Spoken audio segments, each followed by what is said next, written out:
speaker here that's going to be kicking us off is the great Jeff Deist. He is the president of the Mises Institute. He's the author of Anatomy of the Crash, the Financial Crisis of 2020. He's a former chief of staff to the great Ron Paul whenever he was in Congress, and of course, host of the Human Action podcast. With that being said, take us away. Good afternoon, everybody. Thank you, Rich, for hosting. So welcome anyway to 2023, which is the year where every normie on earth, every CNBC financial economist, commenter, and of course, all of our favorite court economists all of a sudden are experts in inflation and worried about inflation. So this is a new environment for most of us. Obviously, Austrians have been crying wolf in the wilderness for a long, long time, and were derided for crying wolf back in 2008, 2009 about inflation, of course, and with some fairness, I would say. So we find ourselves in this new environment where it feels like central bankers are up against something they really, at least in the West, have not experienced in over 40 years, which is actual consumer price inflation rising rapidly, or at least maintaining rapidly, but at the same time, huge levels of sovereign debt, which make it difficult to just raise interest rates as high as you might want to, allegedly to kill inflation, because of the cost of that debt service to Congress. And I'm sure when you look at that $31 trillion of debt that the U.S. federal government carries, only about 26 of it, if you consider interagency debt. Well, the average interest rate on that for the last 20, 30 years has been very low. Its weighted average has been below 2%. So you get that up closer to historical norms of 5, 6, 7%, and all of a sudden, very quickly, interest becomes the single biggest line item in the congressional budget, ahead of defense, ahead of Social Security, Medicare, all these things people want from government. So, it's a difficult and new environment for central bankers. Again, in the West, especially the U.S. Fed, they've been able to pretty much do what they want without having to worry about these things for almost 40 years. There haven't been real interest rates. And so anybody who's under about age 40 has never really lived in an environment where we truly understood or recognized the time value of money. So that's unusual.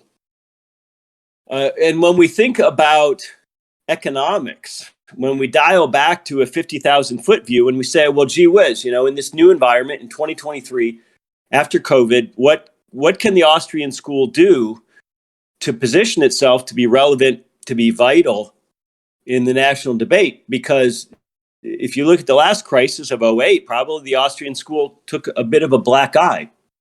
Well, I think first of all, we have to understand that, mainstream economics and economists more generally, whether academic or professional places at the Fed, I think they've really lost the plot. In other words, the economics is a social science. It is supposed to help us understand the human world and make better sense of it. It's not there to help us understand atoms or molecules or statistical models. And so, is economics doing its job? Is the profession doing any good? I mean, that's a pretty serious question. From where I sit, I would argue that the profession is doing a fair amount of harm in that it's providing intellectual cover for a bunch of bad, what I guess I'll call public policy ideas. And so economics doesn't exist to provide sinecures. It doesn't exist to provide academic tenure. It doesn't exist so a bunch of people can work at the Fed or even at Amazon, right? It exists to help us understand the world, the human world, and as a result, become happier, healthier, wiser, wealthier. And so let's not forget that that's the goal. And so the Austrian school ought to take its place amongst the voices trying to further that goal, because I'm not so sure that that's what mainstream economics is really about these days. So before we can maybe consider what Austrians have to offer the public in 2023, I think we have to understand a little bit about where we are. So let's start with that terrible period of 2007 and 2008, the last Great Recession. And notice we're having these economic upheavals every 10 or 15 years. We're we're on our second one, and we're only a quarter of a way into the new century. So it strikes me that one of the goals of the Federal Reserve Act was to smooth out these booms and busts. Not sure that that's working out as well as advertised. But nonetheless, if we go back to 2007, 2008, I think that was a very different situation than the one we face today. I think we can look back on that with some benefit of hindsight, not just pure theory or deduction, but with hindsight as well. And we can say, but that was largely a monetary phenomenon. And if you read David Stockman's book, The Great Deformation, there are, in my opinion, some pretty strong arguments that the contagion would have been restricted to the financial sector if Congress and the Fed had not taken all the dramatic actions they did take on both the fiscal and monetary side to stimulate. And that, in fact, Main Street could have been okay. We could have had maybe a rough year or two, and that all of that extraordinary monetary policy was not necessary. But nonetheless, it took place. And so when we look back on that, we have to understand that, again, most of the action was on the monetary policy side. There was some fiscal stimulus among the outgoing Bush administration, but this was mostly new extraordinary Fed policy where the Fed's balance sheet went from under $1 trillion to over $4 trillion. Interest rates were shoved even further down than they had been. And a couple other unusual things happened during that period, which I think bear remark. One is that bank reserves were the monetary choice, right? In other words, the Fed created money and bought assets from commercial banks, mostly treasury debt, and also a lot of packaged mortgage debt. Okay, so all of that money, all of that newly created base money simply became bank reserves amongst on deposit with the Fed amongst member banks and commercial banks.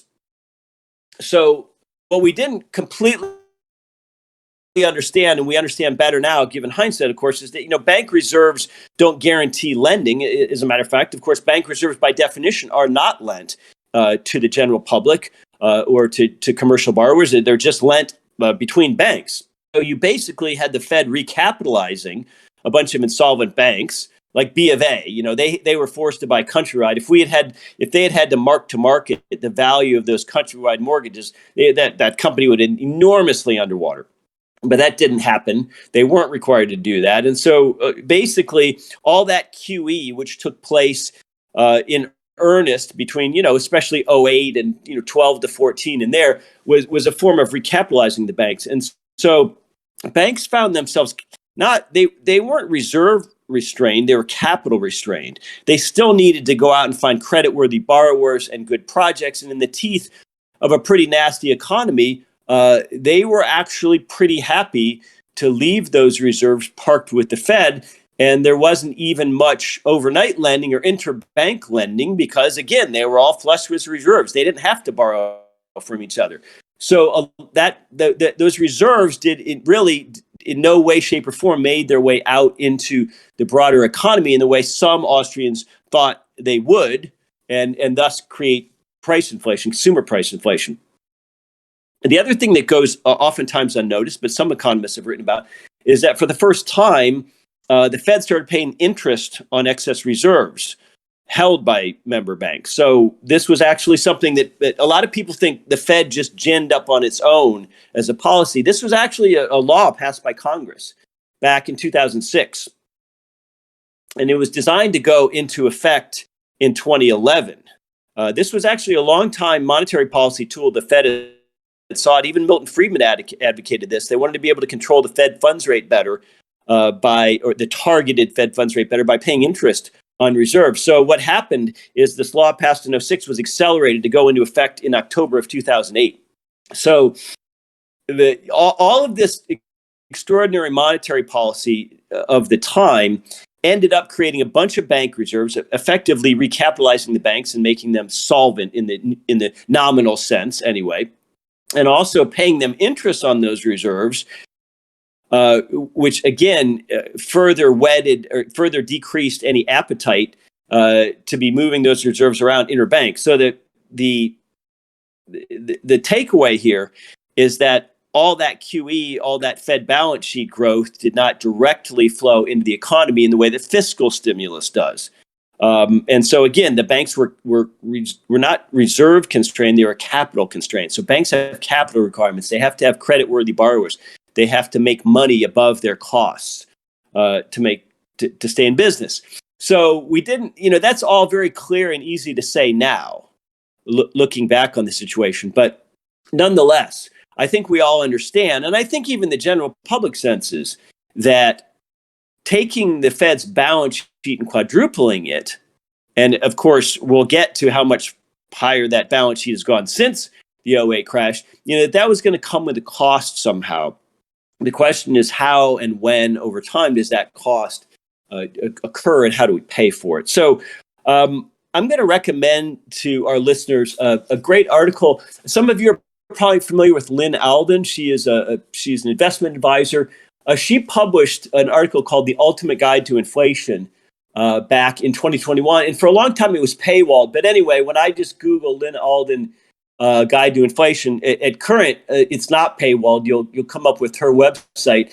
And so this is a great, quick and dirty little explainer for people who just want to be able to read it themselves or maybe circulate to their friends. And the beginning of the article is the three types of inflation. So we have monetary inflation, we have consumer price inflation, we have asset price inflation. So understanding those three types, I think, helps us understand better what happened in '07, '08 and in the aftermath. So I really recommend that. She's a good, clear writer on the subject, and not an Austrian per se, but it's always good to get outside voices. But she's clearly sympathetic to our view of inflation. So I recommend that article to understand what happened in '08 versus what's happening today. So if we fast forward to not 2020, when most people think the crisis started, right? Most people think March of 2020, COVID came along and both the Fed and Congress went nuts. Well, that's true, but lost in all this COVID, takeover of all of our attention and all the grabbing all the media headlines was this crazy little September of 2019 repo crisis. Now, this was an event that caused a lot of shock and awe amongst the financial journalists because just a year or two before, the Fed had finally started its vaunted, famous tapering project, where it was going to take that balance sheet, which had gotten up way over $4 trillion at one point, and they were going to start to let these treasuries that they own mature and roll off, rather than purchasing a new or recapitalizing those treasuries. So as a result, the Fed's balance sheet actually went down a little bit. Not much as a percentage, but it went down a little bit for a period of about a year. And everyone said, well, this is the famous tapering that we promised you. That, we're going to reduce the Fed's balance sheet. Eventually, this extraordinary monetary policy will come to an end. And this was promised all the way back by Fed officials back in 2010. I mean, James Bullard, who was president of the St. Louis Fed, he said, the FOMC, we intend to return the Fed's balance sheet to its normal pre-crisis levels over time. Once that occurs, the Treasury will be left with just as much debt held by the public as before the Fed took any of those actions. Well, that's a strong statement because that would require taking the balance sheet from over $4 trillion down to below $1 trillion. And of course, we all know they were never going to do that. But he could say that in 2010 with a straight face. So you fast forward to about 2018, and it actually kind of started trying to do that a little bit. And there's a statement from the St. Louis Fed in 2013 by a pair of Fed economists, David Endelfato. Many of you know that name. He was on a Bob Murphy podcast. Not an Austrian, but a friendly guy, and Lee.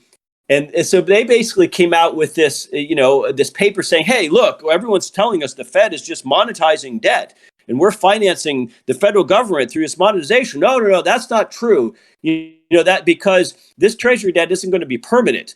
That would mean that the supply of new money would also be permanent. That would mean the federal government can essentially borrow and spend this new money for free. So, they said very honestly, thus, under this scenario, money creation becomes a permanent source of financing for government spending. So they admitted that. Well, it's not admission. I mean, monetary policy people just sort of don't think like us. To me, that's a gotcha or an aha moment. But to them, it was just, business as usual. But then this press release also says, on the other hand, if the Fed's increase in Treasury debt holdings is temporary, the public will expect the monetary base to go to a more normal level. The Fed's selling the securities or letting them mature without replacing this. Under this scenario, the Fed's not monetizing government debt, and some other means other than money creation will be needed to finance the Treasury debt return to the public through open market sales. Well, that's interesting. I don't know. When I was a kid, I used to think we financed the government with taxes. I guess I'm showing my age here.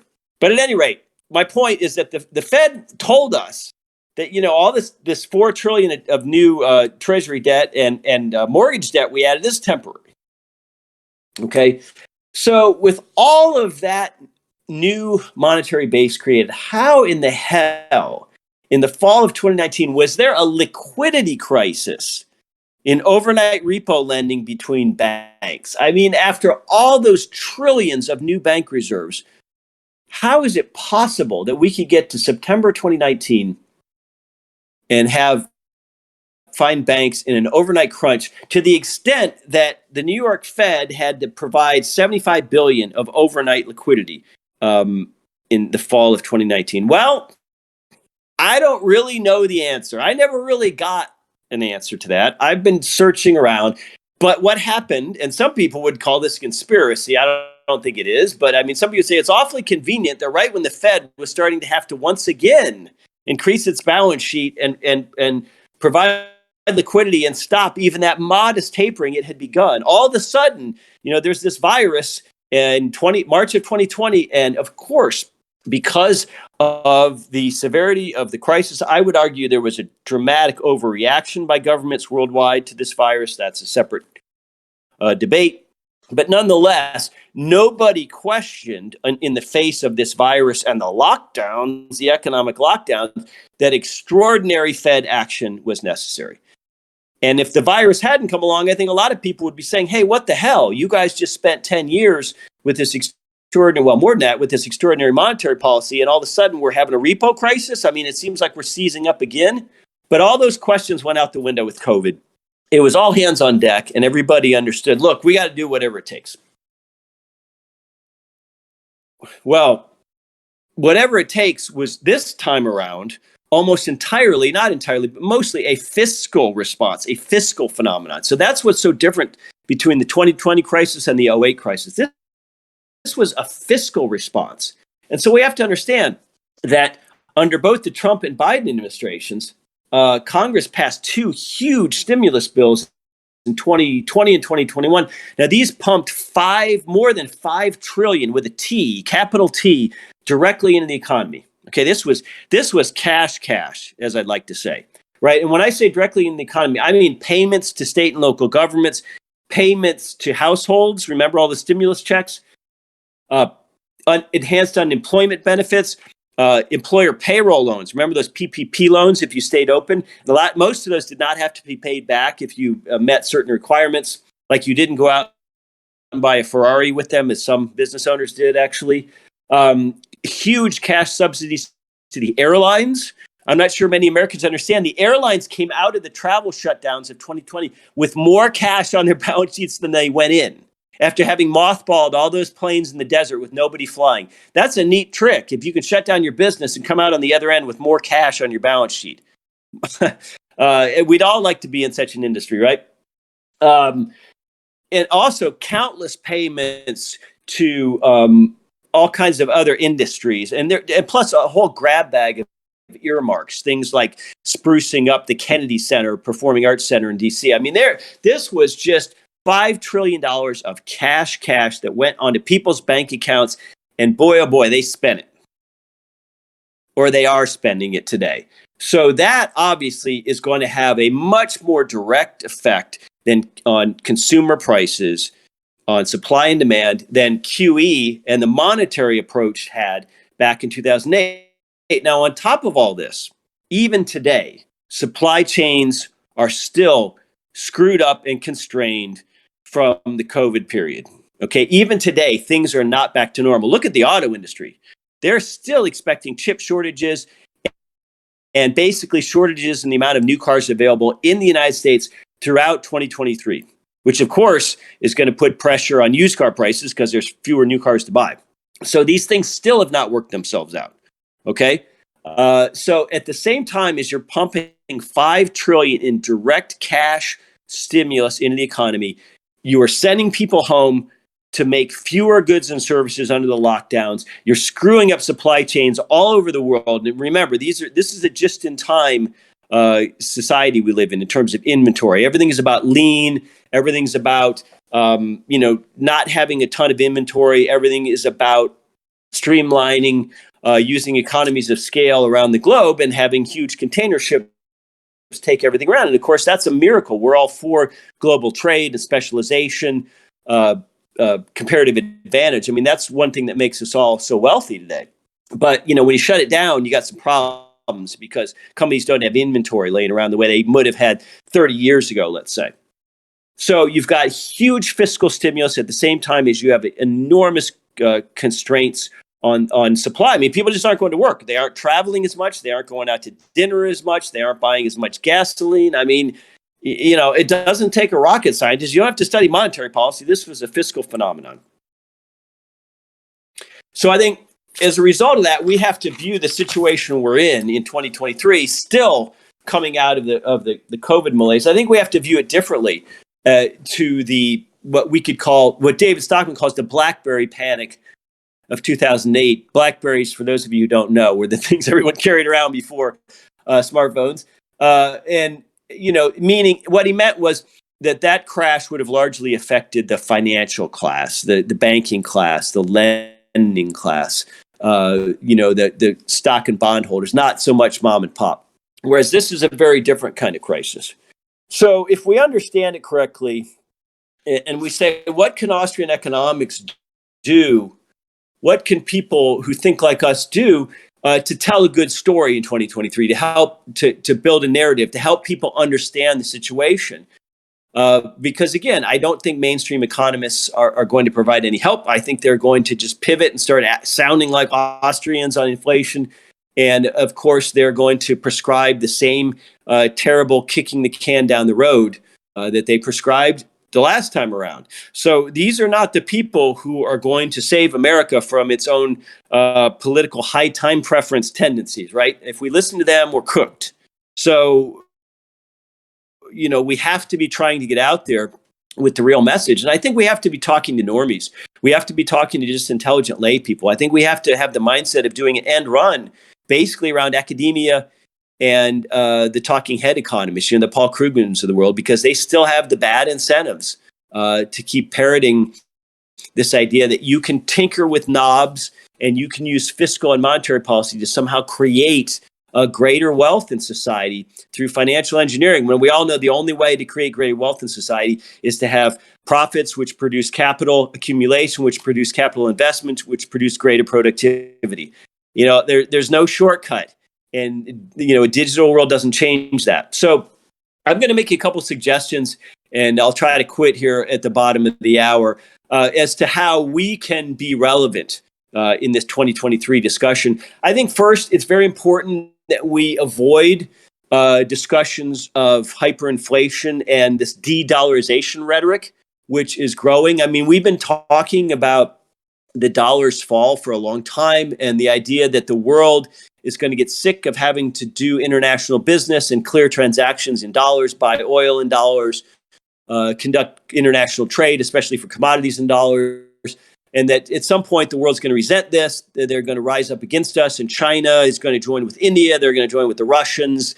And of course that's true, I think, in the long run. I do think that the rest of the world has a very, very strong dollar off its world reserve currency pedestal, and that we as Americans are really quite clueless about the enormous subsidy that status provides us and how we're able to export inflation, how rich we are, how cheap everything is at Walmart and Target as a result. I think most Americans really don't have any sense of that. And I hope that they don't have to get a sense of that in a very harsh way sometime in the future. But in the shorter term, you have to understand, if you look at the dollar exchange, the DXY, I mean, this is just the dollar versus a basket of other currencies. There's nothing about these other currencies and the governments underlying them that give us any indication whatsoever that they are on a better path than us. The euro, the yuan, forget it. I mean, currencies are relative, and I think that the dollar is going to do quite well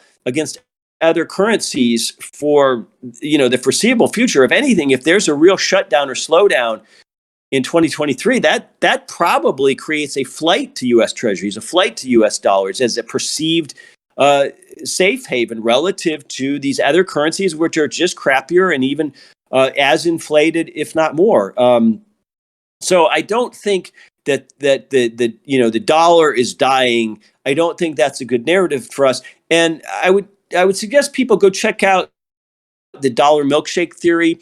Brent Johnson at Santiago Capital is credited with coming up with that. And I think his pinned tweet is a brief YouTube, which explains it. And I'm not saying that I'm 100% in agreement with the dollar milkshake theory, but I think it's important as Austrians that we're looking at other perspectives and considering them. And I think he makes a lot of good points about why the dollar might well be strong relative to other currencies for some time coming. And let's not forget our military as well.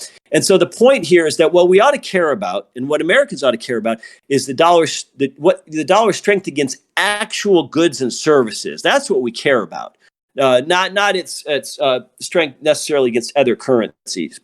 I think it's also a very good time to go back and talk to normies about money conceptually. Right? I mean, there's been a conversation about money in recent years, but I think it's been a distorted one. And as much as I love our Bitcoin friends and have learned a lot from them, and Bitcoin people have sent a lot of people to Austrian economics and vice versa. What I don't like is some of these almost new agey discussions around money. Money money is an information system. Okay.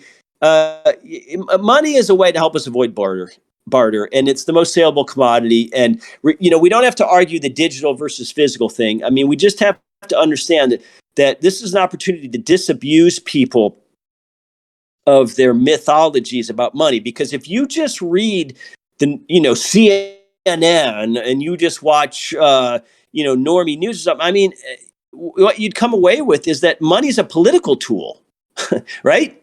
It's a creation of government. It's a political tool. It's a weapon. And that interest rates are policy tools.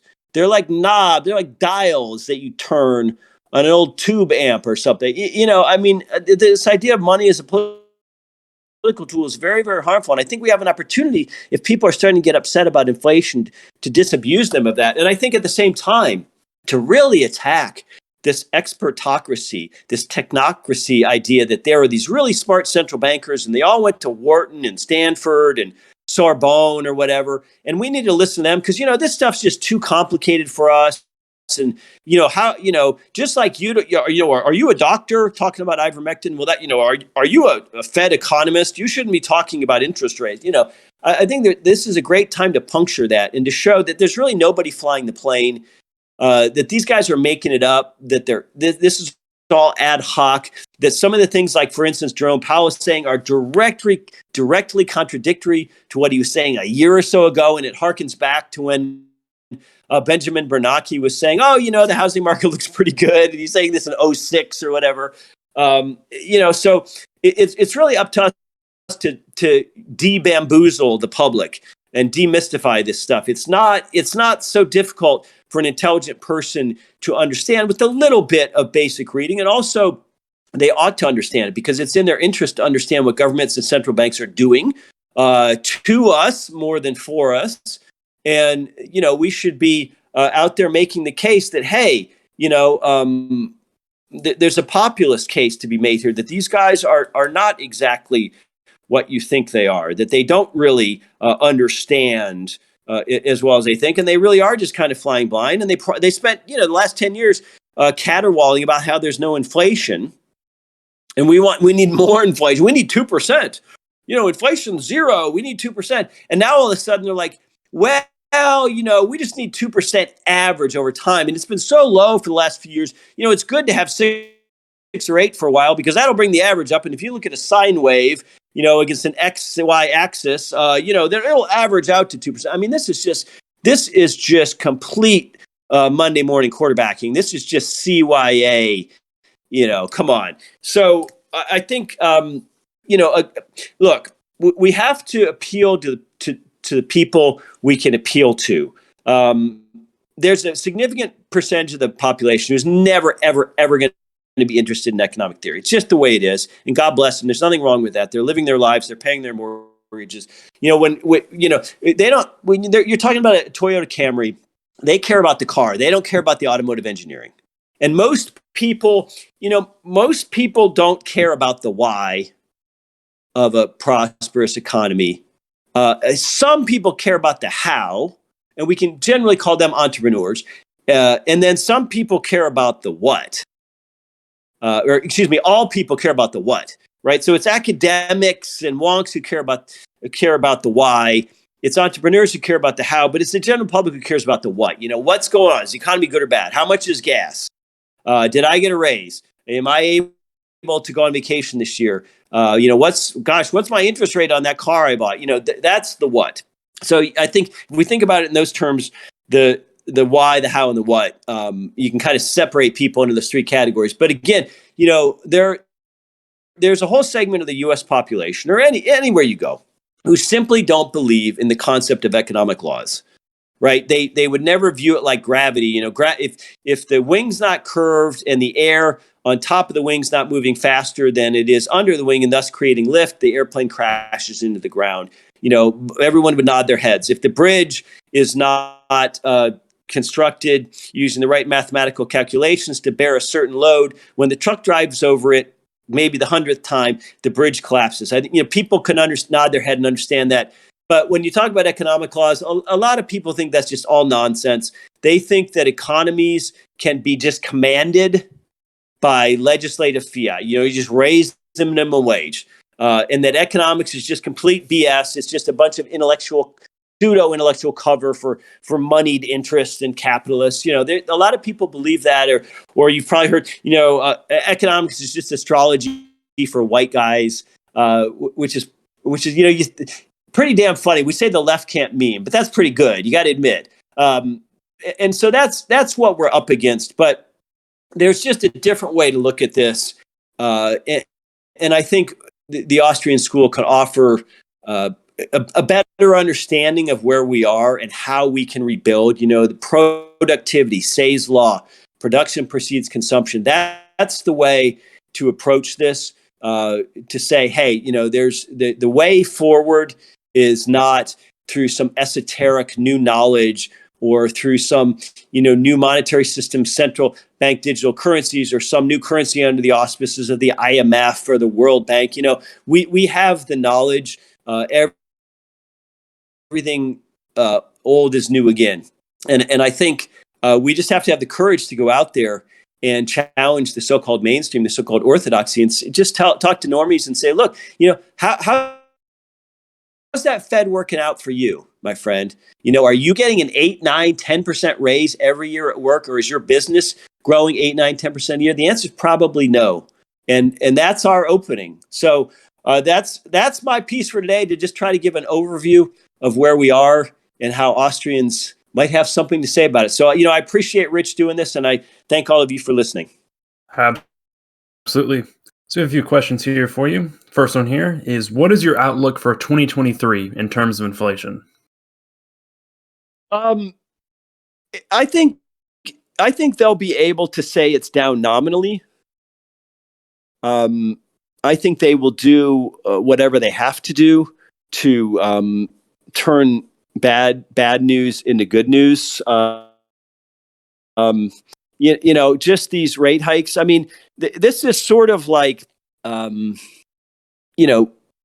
shooting yourself in the foot because you've got a hung toenail. I mean, this idea that rising prices means we ought to raise interest rates to reduce all the froth in the economy and bring down wages and increase the cost of capital. Well, we need more production. The natural response to rising prices would be more production, not less. And so this is almost like bloodletting. We're trying to get less production. We're trying to quell wages. And let's not forget, it's not proven that raising interest rates per se reduces inflation, because if anything, it increases the cost of capital for firms trying to create goods and services, but also those marginal firms that are more leveraged than others, those ones that are shakier in their industries, a lot of them might go out of business if they don't operate as much on free cash flow and operate more on debts. They're a zombie company or whatever. So raising interest rates and quelling supply, trying to push down wages. I hope someday we look back on that and say that's pretty crazy. But I do think that these interest rate increases, they will pivot on that in 2023. They won't keep raising, but I think the raising they've done to date will probably bring down nominal inflation somewhat. All right, next question. What are your thoughts about the impending threat of central bank digital currencies? Any advice on how to avoid/resist this draconian possibility? Well, it's one of the biggest threats facing us, along with what I would say is, along with maybe second is the amount of derivatives out there. The shadow banking contagion is pretty terrifying if you think about how much bigger all the debt has gotten since '08. But if you Google, there's a great short segment, Neil Kashkari, I think he's at Chicago Fed, excuse me if I'm wrong, and he gives about 2 or 3 minutes on how terrible central bank digital currencies are. The only reason you would have them is to spy on people, to tax their transactions, to impose a negative interest rate on them, on their accounts. And there are members of Congress who flat out say, why don't we just get rid of commercial banks and everyone's bank account is with the Fed? And then we can just credit your account with some money to stimulate, or we can, I suppose if you're a January 6th insurrectionist, we can put your account on hold, whatever it might be. I mean, this is genuinely being talked about. And there's a trial balloon with some of the commercial banks like Citi and B of A in New York on the technical attempt to work it out. So I think what you'd see at first would be a straddle, a hybrid, where there are ostensibly private banks, B of A and such, involved. It wouldn't just be a Fed account, but then it could lead to that. So it's really quite terrifying. And I think what it's going to take for them to try to engineer that would be another real crisis. So if this recession, which appears to be unfolding in 2023, if it turns really, really serious into some sort of global deep recession like we saw in 2008, they might seize on that to say, well, look, folks, we can't have all these countries just issuing their own currencies and their own bond debt willy-nilly and competing with each other. It causes too many dislocations. So now we need to centralize all this. That's going to hold an awful lot of appeal to politicians. I mean, that is, talk about the serpent in the Garden of Adam and Eve. That's really scary stuff. And we ought to be out there. I mean, we ought to be out there at the forefront of attacking that. Speaking of recession, next question here is, should we expect more tech layoffs in 2023? I don't know. I'm not really close to the tech industry. I have a brother in it, but look, there's probably, the tech industry has generally higher salaries. It's been a real bright spot for the United States. If we go all the way back to the late 90s, when all those, when everyone was just getting online and email was new and all that stuff. I mean, America was a real leader. And we talk about we've lost all our manufacturing jobs and we don't make steel and all that. Yeah, but we were a king hell leader in software, and Silicon Valley was a real bright spot. And even today, there are an awful lot of people who without being entrepreneurial, just having some brains and being good at their jobs, and make $200,000-$400,000 a year. So I think probably as a percentage, you would expect an industry like that to lay off more people than a more garden variety industry that's full of $40,000 a year people. I mean, I think that just makes sense. But it's hard to say. I mean, how much TikTok and how much coding do we need? I don't know. I guess that's above my pay grade. Next question here is, with bonds getting crushed this year, could we expect greater fiscal constraints on state governments moving forward as deficits become harder to finance? God, I hope so. Look at California. I mean, California raises an enormous percentage of its tax revenue from a tiny percentage of individuals. Tiny. It's even more skewed than federal. And a lot of that revenue is not just regular income tax, it's capital gains. And so if those capital gains returns drop, and more importantly, increasing those, just literally less than 1 million people, a few 100,000 people who really fund California, if they increasingly flee, as they are, they're going to Incline Village, Nevada, they're going to Florida, they're going to Palm Beach, they're going to Austin, they're going wherever they're going. The drying up of tax revenue is going to just challenge the hell out of these governors, because I mean, who wants to lend California money on a let's say a bond for high speed rail or some total bullshit, and anything other than the junk bond rates? Not me. So look, we have this bizarre idea in the U.S. that when there's an economic slowdown or recession, the government should spend more, and that the private sector should tighten its belt. Now that's led to some very perverse outcomes. I mean, some of these pension fund liabilities, for example. Boy, oh boy, I hope that's true. But you got to think, at the end of the day, when it comes to interest rates, the Fed is always going to ultimately come down on the side of bond and equity markets over average people. I mean, I think it has to do that just because of the solvency of its own member banks, their stock price at the end of the day. So if I have to guess, I will say that the Fed will pivot on rates this year and that they won't go up that much more. And so as long as you're in a state that's not dying, as long as you're in a state like Florida or something like that, right now, the state budgets coming out of COVID are actually pretty healthy. I live in the state of Alabama, and it has record surpluses. So again, sometimes our, not ideology, but our worldview, we want to be these grumpy Austrians, and you always got to look at the facts on the ground. I thought COVID would cause huge decreases in state tax revenue, and it didn't. I mean, it just, as a matter of fact, it didn't. I was wrong. And sometimes you just got to look at that. So I don't know. I can't imagine as Uncle Sam gets increasingly dysfunctional, maybe state and local governments are actually going to increase what they do. We'll do one last question here, and we'll take a break from the economics and finance. Last question here is, do you think that the latest All Quiet on the Western Front movie did just the book? Oh boy, I've read that book a million times as a kid. I've seen the movie, different versions of the movie. I haven't seen the new one on Netflix because I don't have Netflix. I've gotten a private password or two from some people, but I don't know. I haven't seen it, but I hope they didn't wokeify it. I have seen the movie, and I can tell you that it is not wokeified. It's a very good movie. I recommend you watch it, especially if you're a fan of the books. But that being said, thank you very much, Mr. Deist, for being here with us today. We appreciate it very much. Yeah, thank you guys. Absolutely. All right. Moving on, we're going to have Dr. Kinsella come up here.